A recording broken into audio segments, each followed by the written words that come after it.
very important talk, and he said, on the day before, the day of Arafat, when people were fasting and people were in Mecca on the mountain of Arafat, all the awliyas, the holy people, and they say there are always 124,000 awliya that are living in this world right now, alive.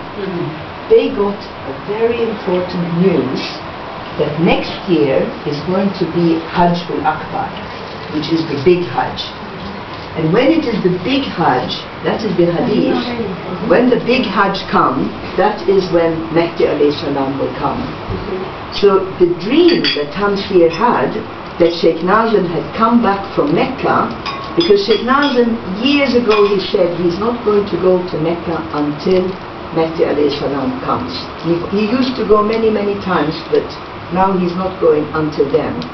So for Tamsir to get this dream that Sheikh Nazim was just coming back from Mecca, the same time when Sheikh was giving this news that next year will be, I mean, we don't know. Allah can change everything many times. But one thing that Sheikh Nazim has been saying since I know him, since 30 years, that he is going to be there, inshallah, when Mehdi alayhi salam comes. And he's already very old now, he's 88. So what it means for us is, and this is one of the reasons why Sheikh is sending me or different other people around the world, is to prepare people. Because I am, whenever I come here to the Gambia, I am so impressed, mashallah, how all of you with these tourists who are with all their haram, how you are continuing to pray and to keep your heart with Allah, in this hotel and in the bar and in all these places. Mashallah, it is a strong sign. And this is why Sheikh wants you to get this information, that you must prepare yourself. And before Isa alayhi salam comes, which will be beautiful, it will be paradise on earth, but before he comes, there will be a big cleaning up. And they say from 7 people, 6 are going to die. This is how the world is. And to be sure that you are following the Mahdi alayhi salam, and not the Dajjal, because Dajjal will come and give you money, give you power, give you all these things that you like. To follow the Mahdi will be much more difficult.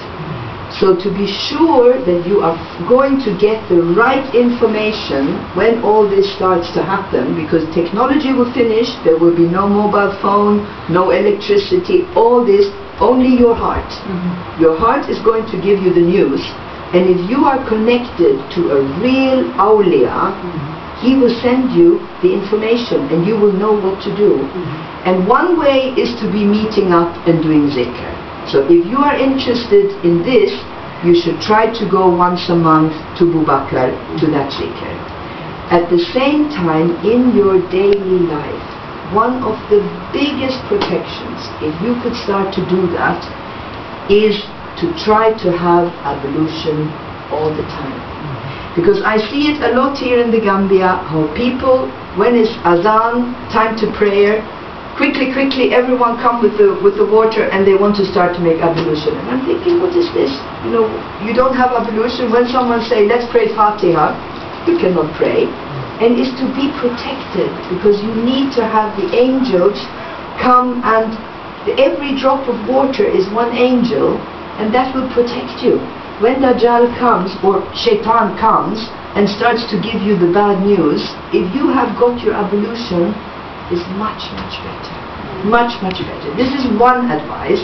The next advice is, this is what Sheikh said a few weeks ago, everyone should try in the morning, not for the Fajr. The Fajr you pray anyway. You don't call it Fajr. What do you call morning prayer?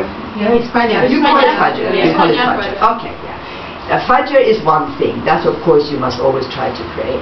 But when you then are getting ready to go out for the day, before you leave your house, make new ablution and pray 2 rakat and ask for protection. Ask for protection with your health and ask for protection with accidents before you leave your house. And if you can give any little charity, even if it is one butus, or if you just go and give your husband a glass of water and you say, Allah, this is my sadaqah for today.